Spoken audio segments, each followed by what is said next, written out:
السلام علیکم ورحمۃ اللہ وبرکاتہ. بسم اللہ الرحمن الرحیم. رب اشرح لي صدری ویسر لي امری واحلل عقدۃ من لسانی یفقهوا قولی. اسلامی معیشت و تجارت آگاہی کورس 5 روزہ یہ کورس ہے، اور جس میں آج کا جو ٹاپک ہے وہ شیئر اور اسٹاک مارکیٹ کے حوالے سے. میرا نام عاصم احسان ہے اور میں ریسرچ آفیسر ہوں انسٹیٹیوٹ آف پالیسی اسٹڈیز اسلام آباد کے اندر. اس کورس کا بنیادی مقصد جو ہے وہ عوام کے اندر آگاہی پہنچانا ہے کہ اسلامی معاشیات کے جو اسلامی معاشیات اور اسلامی فائنانس یا اسلامی بینکاری کے حوالے سے جو مروجہ معاملات چل رہے ہیں ان کے کون کون سے طریقہ کار موجود ہیں، اور اس کے ساتھ ساتھ جو معاشی معاملات اور بینکاری معاملات اس وقت اسلامی بینکاری کے علاوہ مروجہ ہیں، ان کے اندر کون سی اشکالات موجود ہیں، اور ان اشکالات کا اسلامی معاشیات نے اس کا کیا متبادل اور کیا حل مہیا کیا ہے. اس کورس کا یہ مقصد ہے. اس میں جو آڈینس اس کی ہے وہ ایک عام پبلک ہیں، اور عام پبلک کے اندر اس بات کا شعور بیدار کرنا کہ ان کے جو روزمرہ کے معاشی معاملات ہیں ان کے اندر اسلامی بینکاری اور اسلامی معاشیات کس حد تک عمل اس کا دخل دے سکتی ہے، اور کس حد تک فائدہ مند ہو سکتے ہیں، اور اس سے کس حد تک وہ سود سے بچ بھی سکتے ہیں. موجودہ جو لیکچر ہے وہ شیئرز اور اسٹاک مارکیٹ کے اوپر ہے، اور اس لیکچر کا جو جن چیزوں کو یہ کور کرے گا، چونکہ یہ مکمل کورس ہی ایک ابتدائی اور آگاہی کورس ہے، تو اس کے اندر ان تمام امور کا جو بھی اس کے ٹاپکس اس کورس کے اندر شامل کیے گئے ہیں ان کے اوپر مختصر سا ان کا جائزہ لیا جائے گا. اور جائزہ لینے کا جو طریقہ کار اس لیکچر میں بھی اور باقی لیکچرز کے اندر بھی شامل ہے وہ یہ ہے کہ ہم جو ٹاپک ہے ان کا تعارف، ان کی طریقہ کار، وہ کس نوعیت کے امور سر انجام دے سکتے ہیں، اور اس میں عوام کا، عام افراد کا کس حد تک عمل دخل ہے، اور ان کے معاشی معاملات میں کس حد تک وہ دخل دے سکتے ہیں. اس کے ساتھ ساتھ ان امور کا جو عنوانات ہم نے طے کی ہیں ان کا اسلامی طریقے سے، اسلامی شریعت کے اندر اس کا کیا حل موجود ہے، یہ بھی اس لیکچر کے عنوانات کے اندر، اس لیکچر کے آسپیکٹس کے اندر موجود ہوگا. ہمارا موجودہ لیکچر شیئرز اور اسٹاک مارکیٹ کس حد تک کن افراد کے لیے موضوع ہے. یہ عموماً عام عوام کے لیے موضوع ہیں، لیکن زیادہ تر ان افراد کے لیے جاننا تو سب کے لیے ضروری ہے، لیکن ان افراد کے لیے زیادہ ضروری ہے جو افراد کچھ بچت اپنے پاس رکھتے ہیں، چاہے وہ افراد ہیں، چاہے وہ ایک گھرانہ ہے جن کے پاس کچھ نہ کچھ بچت ہے، اور اس بچت کو وہ ایسے معاملات میں لگانا چاہ رہے ہیں، ایسے کاروباری ایسی جگہ پہ اس کی سرمایہ کاری کرنا چاہ رہے ہیں جہاں پہ وہ غیر سودی طریقے سے اس کی سرمایہ کر سکیں.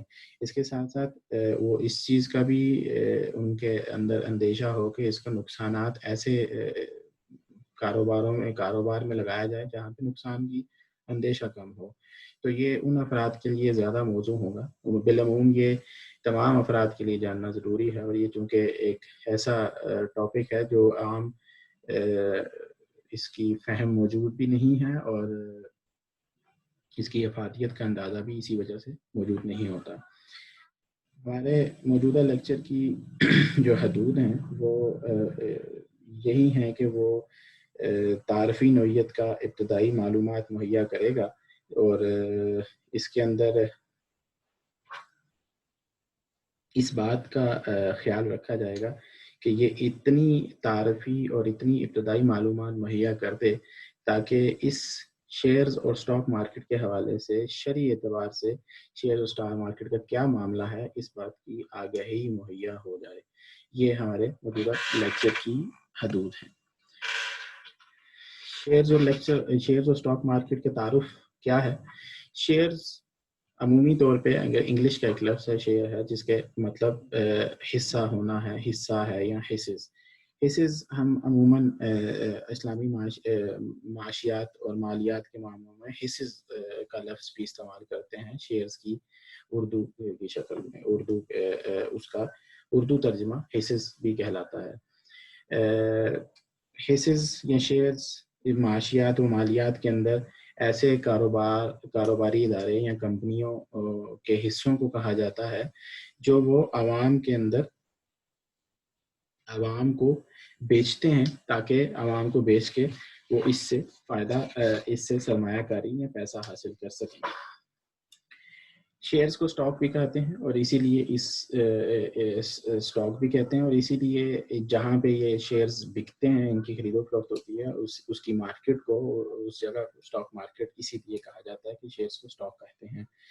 عمومی طور پہ شیئرز جو ہیں وہ حصے کے معنوں میں آتے ہیں تو وہ اس کا جو معاملہ چلتا ہے وہ بھی شراکت داری کی ہی بنیاد کے اوپر چلتا ہے. یعنی جو شیئرز خریدنے والا ہے وہ کاروبار کا جس کے اس نے شیئرز خریدے ہیں اس کے اندر حصے دار کہلاتا ہے اور حصہ حاصل کرتا ہے. اسٹاک مارکیٹ کیا ہے؟ اسٹاک مارکیٹ ایک ایسی جگہ ہے جہاں پہ شیئرز اور باقی تمام مالیاتی اثاثے جو ہیں یعنی فائنینشیل انسٹرومنٹس جو ہیں یا فائنینشیل پروڈکٹس جو ہیں یا مانیٹری پروڈکٹس جو ہیں وہ ان کی خرید و فروخت ہوتی ہے. مانیٹری پروڈکٹس شیئرز کے علاوہ کون سی ہوتی ہیں؟ اس میں بانڈز ہیں, اس میں سیکیورٹیز ہیں, اس میں میوچل فنڈز ہیں, یہ تمام چیزیں, اس میں ڈیریویٹیوز ہیں, یہ تمام چیزیں اس میں آتی ہیں. تو یہ اسٹاک مارکیٹ کے اندر شیئرز کے علاوہ ان کی بھی خرید و فروخت اور ان کی بھی سیل پرچیز چل رہی ہوتی ہے. پاکستان کے اندر جو اسٹاک مارکیٹ ہے اس کو پاکستان اسٹاک ایکسچینج کہتے ہیں اور وہ کراچی کے اندر موجود ہے. اس سے پہلے یہ کچھ عرصہ پہلے تک پاکستان کے اندر 3 اسٹاک ایکسچینجز کام کر رہی تھیں, اسلام آباد, لاہور اور کراچی کے اندر. کچھ عرصہ پہلے ان تینوں اسٹاک ایکسچینج کو ضم کر کے ایک اسٹاک ایکسچینج بنا دی گئی ہے جس کو پاکستان اسٹاک ایکسچینج کہتے ہیں اور اس کا ہیڈ آفس کراچی میں ہے اور وہیں پہ اس کی مین ٹریڈنگ ہو رہی ہوتی ہے.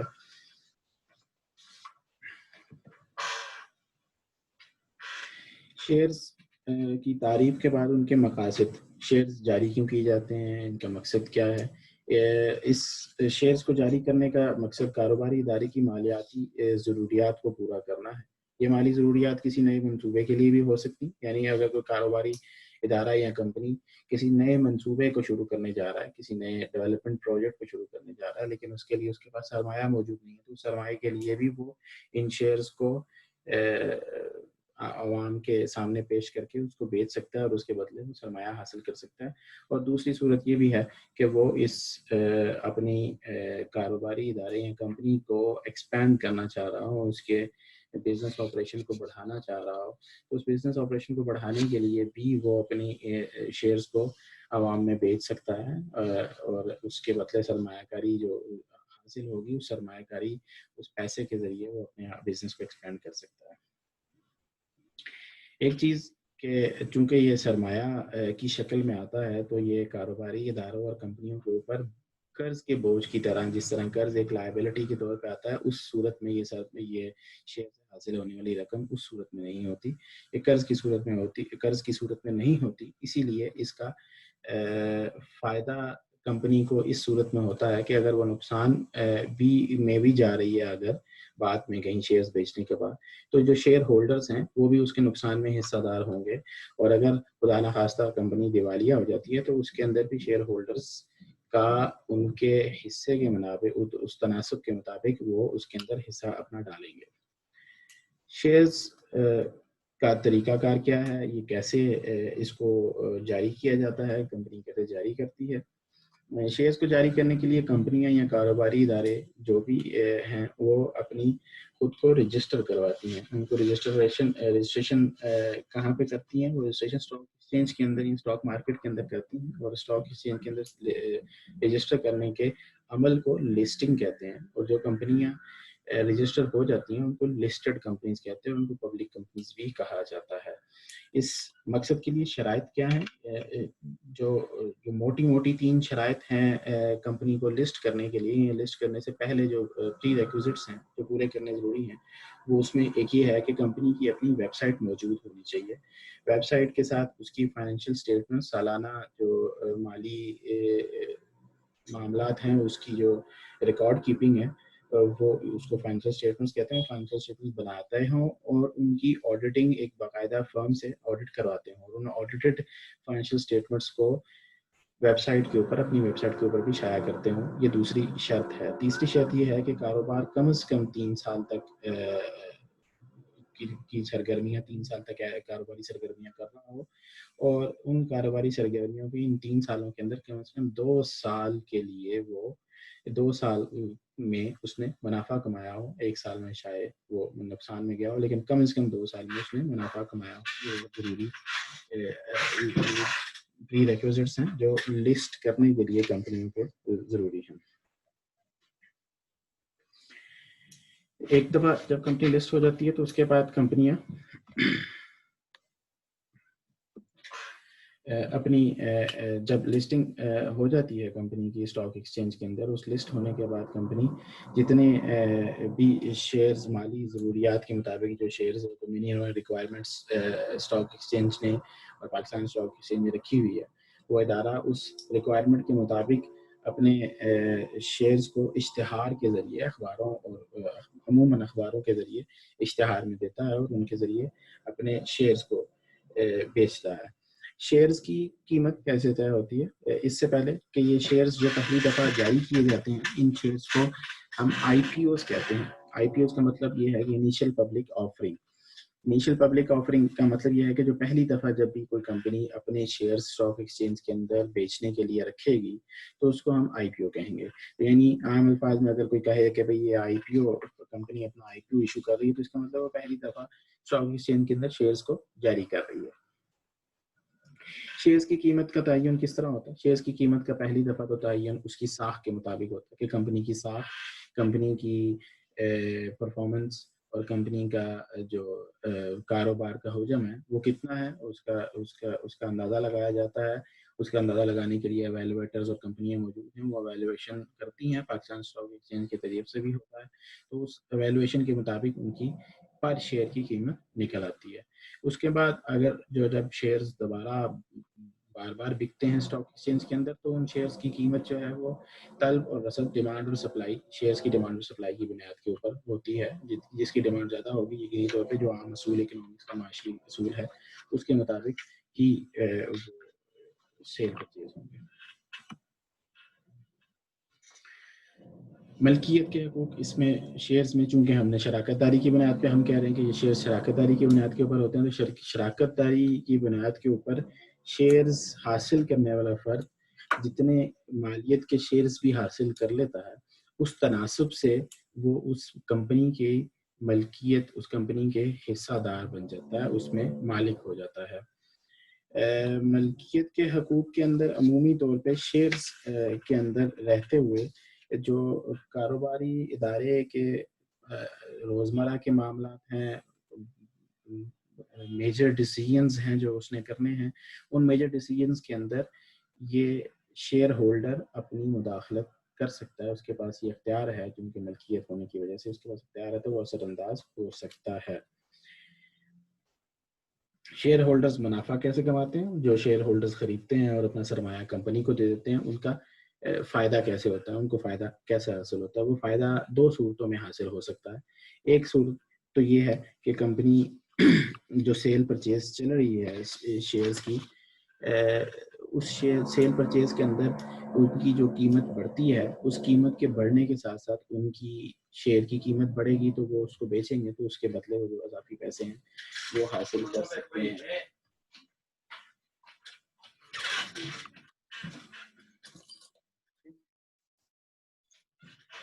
اور دوسری صورت اس کی یہ ہے کہ شیئر ہولڈرز کی دوسری صورت منافع کمانے کی یہ ہے کہ وہ سال کے اختتام پہ کمپنی جو منافع کماتی ہے اپنا، اس منافع کے اندر اپنے کچھ حصہ شیئر ہولڈرز کو بھی دے دیتی ہے. یہ طریقہ کار اس جو حصہ منافع کے اندر کمپنی اپنے منافع کے اندر کچھ حصہ شیئر ہولڈرز کو بھی دیتی ہے, اس کو ڈیویڈنڈ کہتے ہیں. اور ڈیویڈنڈ دینے کا طریقہ کار کمپنی کی اپنی صوابدید پہ ہوتا ہے. وہ سال کے اندر ایک دفعہ بھی دے سکتی ہے اور کوارٹرلی بیسس پہ ہر 3 ماہ بعد یا ہر 6 ماہ بعد بھی دے سکتی ہے. اور کچھ کمپنیز اپنے ڈیویڈنڈ کو نہیں بھی دیتی. یہ بھی ایک ان کا طریقہ کار ہے. تو یہ ان کی اپنی صوابدید پہ ہوتا ہے. لیکن یہ دو وہ طریقے ہیں جن کے ذریعے کمپنی منافع شیئر ہولڈر منافع کما سکتا ہے. منافع کمانے کے بعد شیئر ہولڈرز شیئرز کی کتنی اقسام ہیں؟ شیئرز کی بنیادی طور پہ 2 اقسام ہیں, اور یہ اقسام کس بنیاد کے اوپر کی گئی ہیں؟ اس کی بنیاد یہ ہے کہ کاروباری ادارے کے اوپر, کاروباری ادارے یا کمپنی کے حوالے سے جو اس کے اوپر اس کے فیصلوں پہ جو اثر انداز ہوا جا سکتا ہے اس نوعیت کے حساب سے. دوسرا, ڈیویڈنڈ کی تقسیم کا کیا طریقہ کار ہے, اس بنیاد کے اوپر یہ تقسیم کی گئی ہے. اور تیسرا طریقہ یہ ہے کہ اگر ادارہ دیوالیہ ہو جائے, تیسری کنڈیشن یہ ہے کہ ادارہ اگر دیوالیہ ہو جائے تو اس دیوالیہ ہونے کی صورت کے اندر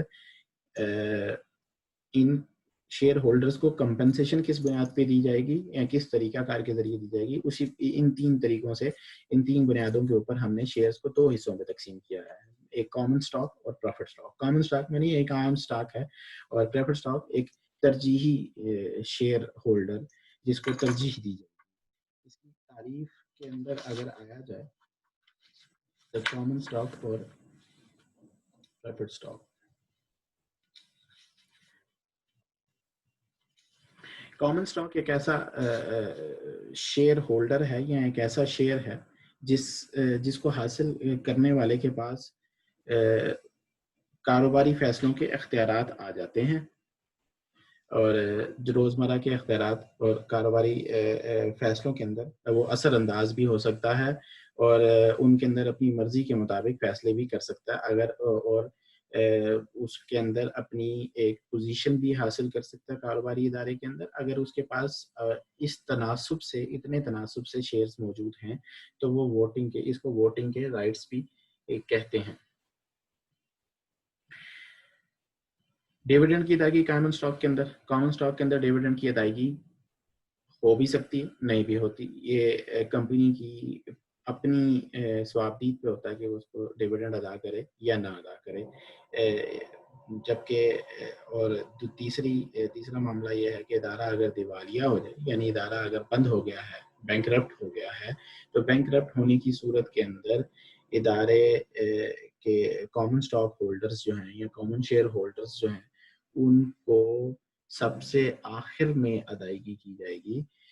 یعنی تمام تر لائبلٹیز اس دیوالیہ شدہ کمپنی کی تمام تر لائبلٹیز کو ادا کرنے کے بعد جب کچھ کوئی پیسے بچ جاتے ہیں تو کامن سٹاک کو دیا جائے گا. اگر کوئی پیسے نہیں بھی بچتے تو کامن سٹاک والے کو کوئی کمپنسیشن نہیں ملے گی.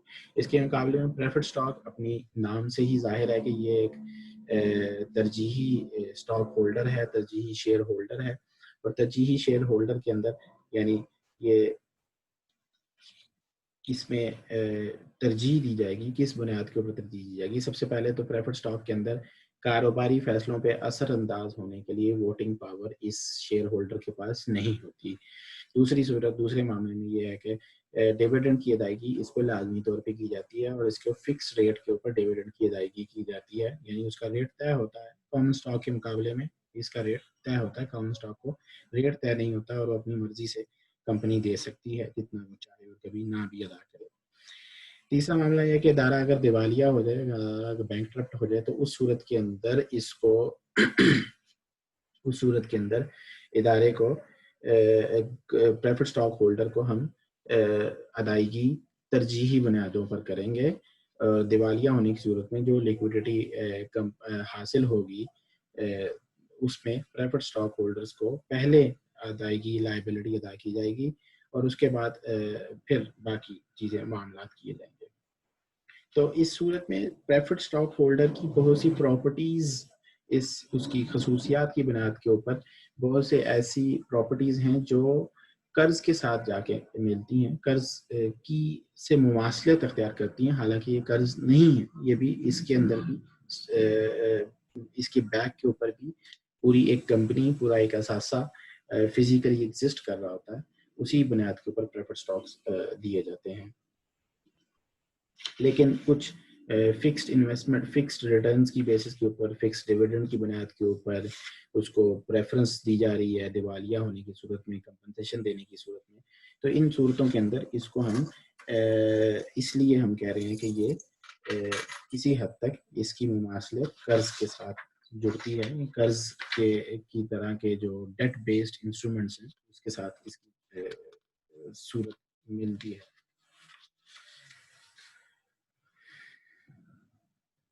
اہمیت اقسام کو بتانے کے بعد اہمیت کیا ہے شیئرز کے اندر، اہمیت اور شیئرز کو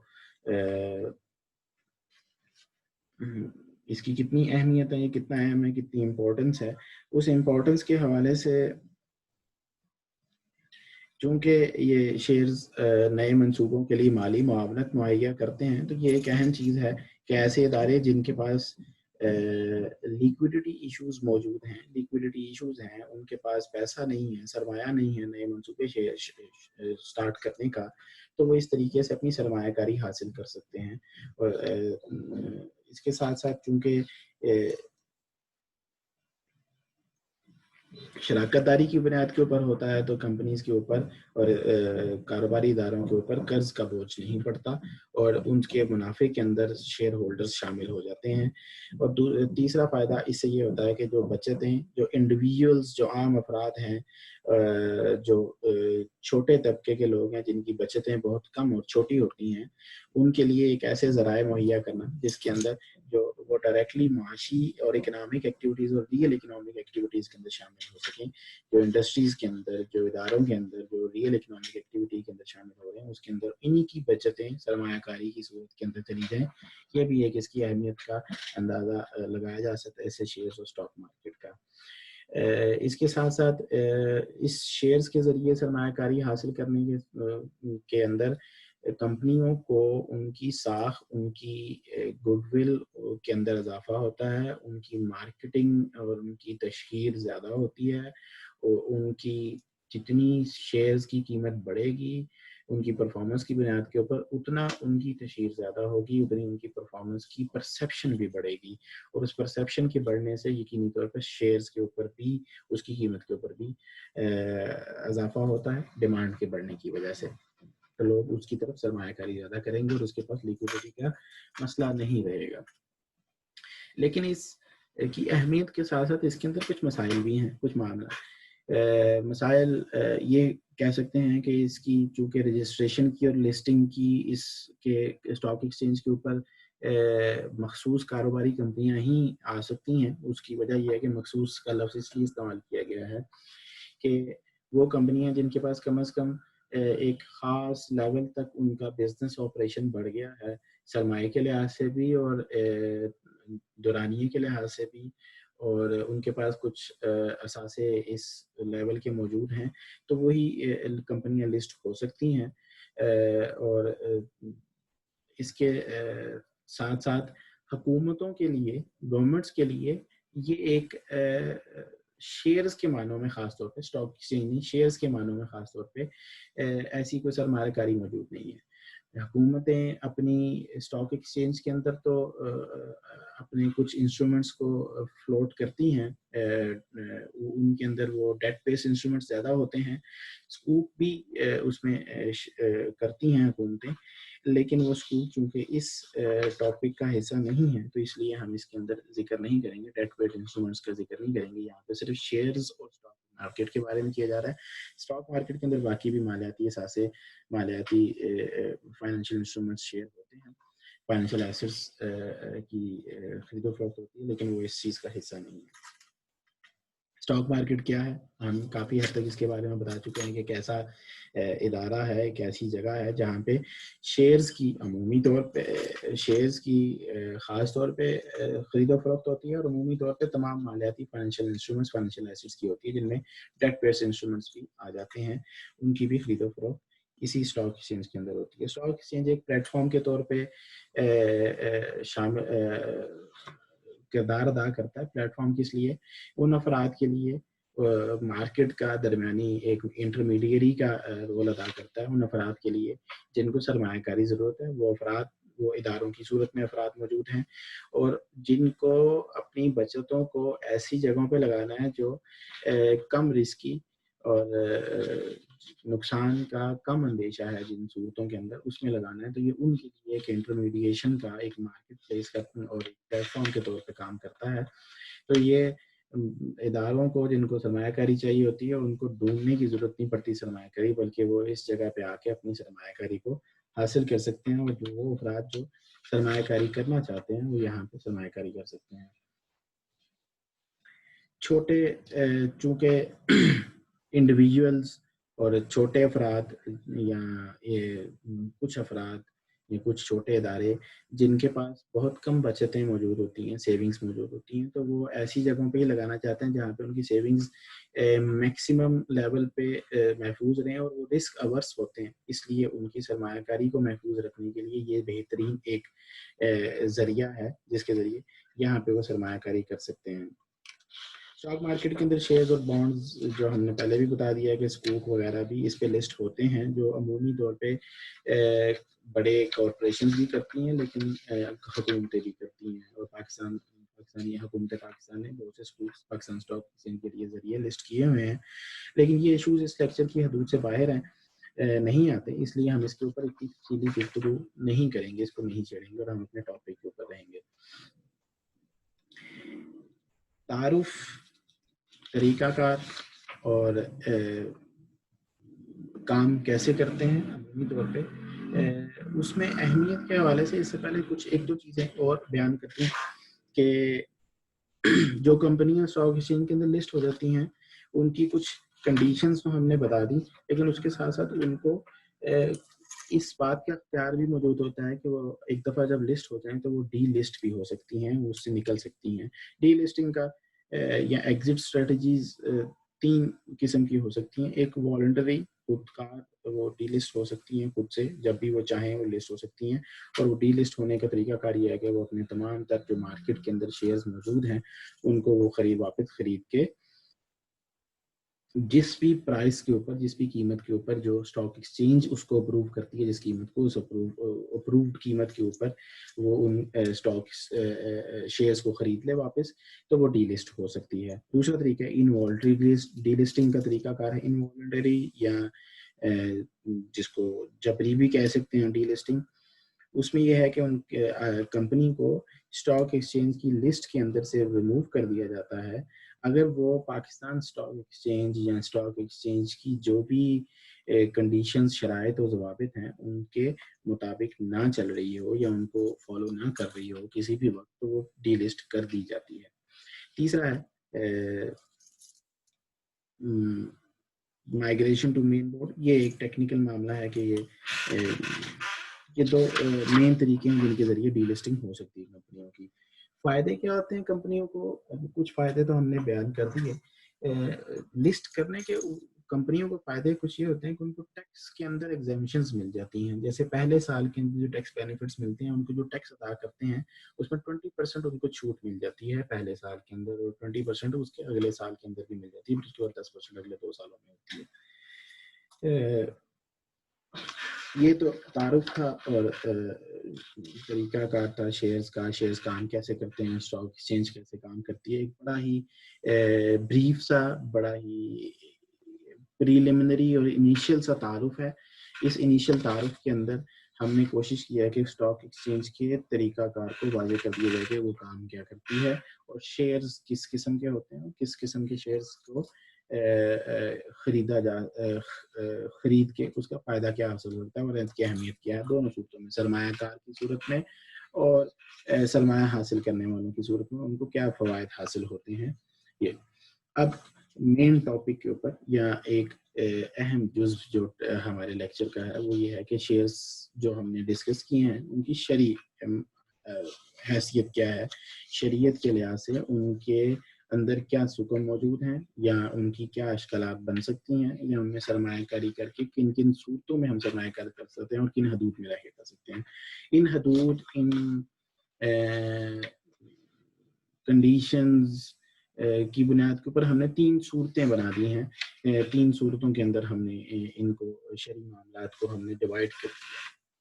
پہلی صورت تو یہ ہے کہ شیئرز کی عمومی طور پہ جتنے بھی اگر وہ سارے اصول پورے کرتے ہوں جو اصول معاملات کے اندر معاشی معاملات کے اندر لین دین کے معاملات کے اندر جو شریعت نے عمومی طور پہ پیش کر دی ہیں، جو شرائط پیش کر دی ہیں، ان کے اوپر اگر پورا اترتے ہیں تو وہ تو عمومی طور پہ شیئرز جائز ہیں. لیکن شیئرز کے اندر صرف کامن سٹاک کے اوپر بات ہو رہی ہے، پریفرڈ سٹاک کے اوپر بات نہیں ہو رہی. پریفرڈ سٹاک کے اوپر ایک آخر میں ایک چھوٹا سا ہم اس کے اوپر بیان کریں گے. لیکن کامن سٹاک کے حوالے سے ہم یہ بات کر رہے ہیں کہ عمومی طور پہ وہ جائز ہے. لیکن عمومی طور پہ چونکہ وہ شراکت کے اوپر بیس کرتے ہیں، شراکت داری کی بنیاد کے بیس کرتے ہیں، تو وہ جائز ہیں. لیکن اس کے اندر صورت کیا ہے؟ وہ تمام کاروبار جن کا بنیادی کام امر جو ہے وہ حلال طریقہ کار کے ذریعے منافع کمانا ہے، جیسے کہ بنیادی کام کے اندر شامل ہے کہ اگر کوئی ایسا ادارہ ہے جو سور کے گوشت کو بیچتا ہے، جو شراب خانے کو یا شراب بنانے والی فیکٹری کو چلاتا ہے، تو ایسے اداروں کے اندر یا ایسے کاروباری کمپنیوں کی شیئرز کو خریدنے کے اندر ممانعت ہے، جبکہ شیئرز خود سے صحیح ہیں لیکن کیونکہ یہ ان کا کاروبار غلط ہے تو ایسی کمپنیوں کے شیئرز خریدنا منع ہے. تو عمومی طور پہ پہلی صورت تو یہ ہے. دوسری صورت کے اندر ہم نے یہ کیا ہے کہ ایسی کمپنیاں جن کے کاروبار بنیادی کاروبار مین کاروبار تو حلال طریقوں سے، جو حلال طریقے ہیں ان کے ذریعے ہیں، لیکن ان کے اندر کچھ نہ کچھ حد تک، کسی نہ کسی حد تک جزوی طور پہ کچھ آمیزشیں ایسی شامل ہو گئی ہیں، یہ ضمنی معاملات ایسے ہیں جو جن کے اندر کہا جا سکتا ہے کہ یہ غیر شرعی ہیں. مثال کے طور پہ ایسی کمپنی جس کا مین کاروبار تو ٹریڈنگ ہے، ایسی حلال چیز کی ٹریڈنگ کرنا ہے اور اس کی پروڈکشن کرنا ہے، لیکن وہ کمپنی اپنے کچھ حصے کو، کچھ کاروباری معاملات کو قرض لے کے، سود کے اوپر قرض لے کے چلاتی ہے. باقی بہت سارے حصے کو، بہت سارے کاروبار کو وہ اپنے ذاتی پیسے یا ایسے قرض سے جو غیر سودی قرض ہے اس پہ بھی چلا رہی ہے، لیکن کچھ حصہ اس کا سودی قرض پہ بھی چل رہا ہے. تو ایسی صورتوں کے اندر یا ان کے جو ضمنی معاملات ہیں یا جزوی معاملات ہیں وہ شریعت کے حوالے سے اپرووڈ نہیں ہیں، تو ان صورتوں کا کیا معاملہ ہوگا؟ اس حوالے سے ہم نے ایک علماء نے اس کے اوپر بڑی تفصیلی بحث کی ہے، اور اس تفصیلی بحث کے مقابلے کے اندر، اس تفصیلی بحث کے نتیجے کے اندر ہمارے پاس ایک پورا چارٹ آ گیا ہے کہ بھائی کن کن کمپنیوں کے اندر اگر کس لیول تک ان کے اندر ان اپرووڈ شریعہ کے معاملات ہو رہے ہیں، تو وہ اس میں کاروبار، اس کے شیئرز کو خریدا جا سکتا ہے. اور اس حوالے سے اگر ہم یہ دوسری صورت کے لیے جو ہم نے ٹیبل بنایا ہے، وہ ٹیبل کے اندر ہم نے میزان بینک نے ایک شریعہ اسکریننگ کرائٹیریا بیان کر دیا ہے کہ جب بھی ہم کوئی انویسٹمنٹ کریں شیئرز کے اندر تو انویسٹمنٹ کو ان 6 شرائط کو پورا کرنا ضروری ہے.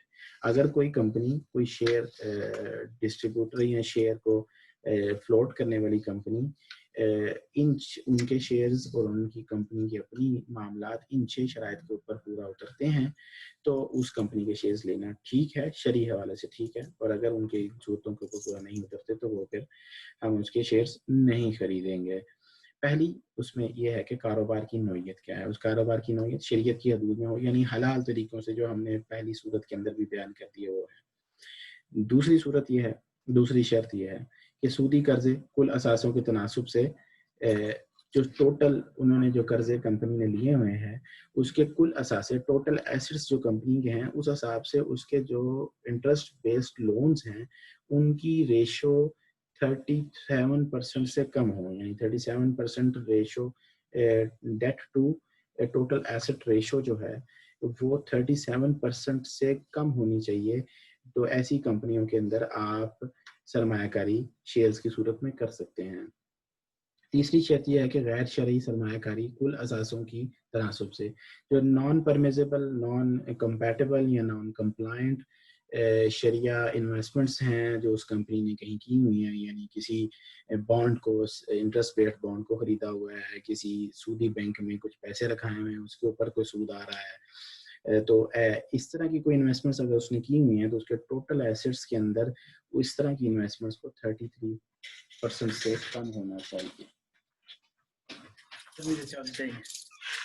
33% سے کم ہونا چاہیے۔ اگر 33% سے زیادہ ہیں تو ایسے اداروں کی شیئرز کو خریدا نہیں جا سکتا، اس کے اندر سرمایہ کاری نہیں کی جا سکتی۔ چوتھی شرط یہ ہے کہ غیر شرعی آمدن کل آمدن کے تناسب سے، نان شریعہ کمپلائنٹ ریونیوز ہیں یا انکم ہے جو ایسے انویسٹمنٹ سے، ایسے سرمایہ کاری سے جن سے جو نان کمپلائنٹ انویسٹمنٹس ہیں ان سے اگر کوئی آمدن حاصل کی جا رہی ہے تو اس آمدن کا کل آمدن کے 5% سے کم ہونا چاہیے۔ اگر وہ اس سے زیادہ ہوگی تو بھی یہ نان کمپلائنٹ کمپنی آ جائے گی۔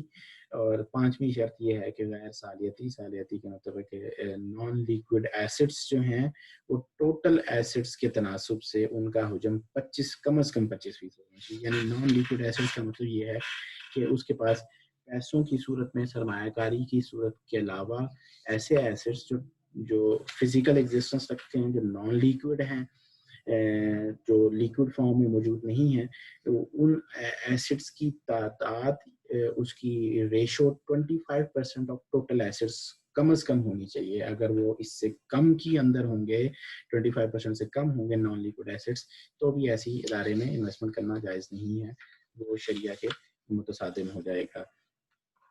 آخری صورت تھوڑی سی ٹیکنیکل ہے، اور وہ ٹیکنیکل صورت یہ ہے کہ جو نیٹ لیکوڈ ایسٹس ہیں پر شیئر کے، نیٹ لیکوڈ ایسٹس پر شیئر کے مقابلے کے اندر جو مارکیٹ ویلیو یا market price of per share ہے اس کا کیا تناسب ہونا چاہیے۔ تو مارکیٹ ویلیو یا market price of per share کو، شیئر کی پر شیئر کو زیادہ ہونا چاہیے کس سے، نیٹ لیکوڈ ایسٹس پر شیئر کے۔ یعنی جو نیٹ لیکوڈ ایسٹس ہیں، ایک شیئر کے حساب سے نیٹ لیکوڈ ایسٹس جو آ رہے ہیں، ٹوٹل شیئرز جو ہم نے فلوٹ کیے ہوئے ہیں مارکیٹ کے اندر، اس کے حساب سے جو نیٹ لیکوڈ ایسٹس پر شیئر کے اوپر ڈیوائڈ ہو رہے ہیں، اس کی ویلیو کو market price of per share سے کم ہونا چاہیے۔ اگر وہ مارکیٹ پرائس سے زیادہ ہوں گے تو بھی ایسے معاملات کے اندر ہماری جو شیئرز ہیں وہ نان شریعہ کمپلائنٹ ہو جائیں گے اور ان کے اندر سرمایہ کاری کرنا جائز نہیں رہے گا۔ Net liquid assets to share price کو نکالنے کا طریقہ کار یہ ہے کہ آپ ٹوٹل ایسٹس جو کمپنی کے ہیں، ٹوٹل اثاثے، کل اثاثے جو کمپنی کے ہیں، ان میں سے تمام غیر سالیاتی یعنی نان لیکوڈ، ان لیکوڈ ایسٹس کو نکال دیں، اور اس میں سے ٹوٹل لائبلٹیز کو نکال دیں اور ان کو ڈیوائڈ کر دیں ٹوٹل نمبر آف شیئرز جو آپ نے فلوٹ کیے ہوئے ہیں، تو آپ کے پاس net liquid assets to share price آ جائے گی۔ اس کے بعد تیسری صورت جو ہم نے چھوڑ دی تھی، وہ تیسری صورت یہ ہے کہ پریفرڈ اسٹاک کے اندر، پریفرڈ اسٹاک کے حوالے سے کچھ تھوڑا سا جزوی سا بات کر دی تھی کہ چونکہ اس کی بہت سی خصوصیات مماثلت رکھتی ہیں قرض کے معاملے میں، اور اسی وجہ سے اس کے اندر سرمایہ کاری کو جائز نہیں قرار دیا گیا۔ اور ایک اور بات یہ کہ زیادہ تر جو کمپنیاں ہیں وہ پریفرڈ اسٹاک کو بہت کم فلوٹ کرتی ہیں، زیادہ سے زیادہ کامن اسٹاک کو فلوٹ کیا جاتا ہے، کیونکہ اس کے فوائد بھی ہیں اور اس کے انویسٹر کی سائٹ پہ بھی اور سرمایہ کاری حاصل کرنے والے کی سائٹ پہ بھی فوائد ہیں۔ یہاں پہ ہمارا لیکچر ختم ہوتا ہے۔ جزاک اللہ خیر، بہت بہت شکریہ۔ السلام علیکم ورحمۃ اللہ